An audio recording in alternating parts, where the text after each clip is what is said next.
အောင်သူရေကေပေါင်းဆိုတဲ့တန်ကိုကြားလိုက်ရတဲ့အချိန်မှာကျွန်တော်ကောင်းထဲမှာအကြောက်တရားတွေအကုန်ပြောက်သွားတယ်။စပွဲပေါ်ကကျွန်တော်နာမည်ပါတဲ့ဇာတ်အဟောင်းကြီးနဲ့အဘိုးရဲ့တပ်ပုံကိုချုပ်ပွေးတဲ့အမြန်ထိုးထည့်ပြီးကူဝါစီကိုပြေးလွှားပြေးလိုက်တယ်။ကူပြင်ဘက်ကိုရောက်တာနဲ့ကျွန်တော်မြင်လိုက်ရတဲ့မြင်ကွင်းကြောင့်ခြေလမ်းတွေတုံသွားတယ်။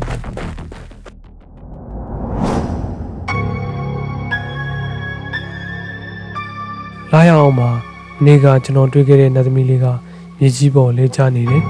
။သူမရဲ့ကန္နာကိုကထွက်နေတဲ့လာရောင်လိုလေးရောင်တွေကရန်ကိုမိန်ဖြောနေပြီ။ပြီးတော့သူမရဲ့ရှိတဲ့မှာမဲရောင်မီးခိုးတွေနဲ့စူပွဲထားတဲ့အရေးသဝါကြီးတစ်ကောင်။အဲဒီကောင်ကသူ့ရဲ့လက်တံခြေကြီးတွေနဲ့နတ်သမီးလေးစီကိုတပြေးပြေးပူကတ်သွားနေတာ။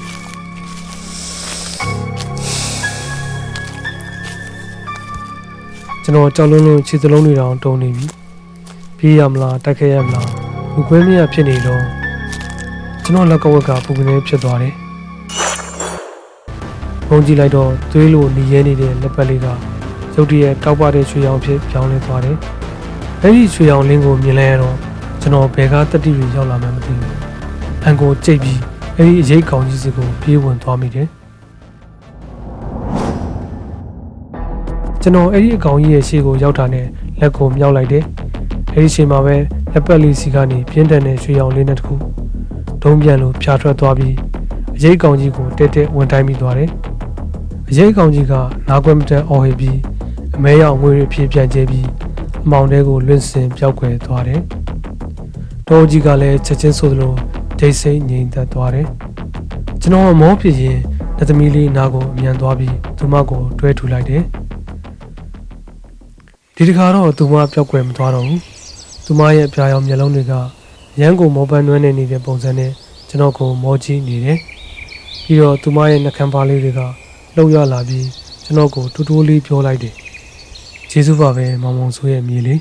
။မောင်မောင်ဆိုအဲ့ဒါကျွန်တော်ဖုန်းနံပါတ်လေး။သူမကကျွန်တော်ကိုတကယ်သိနေရပဲ။ကျွန်တော်မိခွန်းတွေအများကြီးမေးချင်နေပြီမဲ့သူမကကျွန်တော်လက်ကိုတင်းတင်းဆုပ်ခိုင်းလိုက်တယ်။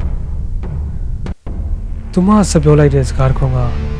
ကျွန်တော်ဘဝကိုဒီတောနဲ့ကြီးထဲမှာထာဝရပိတ်မိသွားစေနိုင်တယ်ဆိုတာအဲ့ဒီတုန်းကကျွန်တော်မသိခဲ့ဘူးအောင်သူအချိန်ကြီးတော့တောရဲ့နှလုံးသားကိုအမောင်တို့ဝါမျိုးတော့မယ်မင်းရဲ့ဘိုးမပြည့်ပြတ်ခဲ့တဲ့အလုပ်ကိုအခုမင်းဆက်လုပ်ရလိမ့်မယ်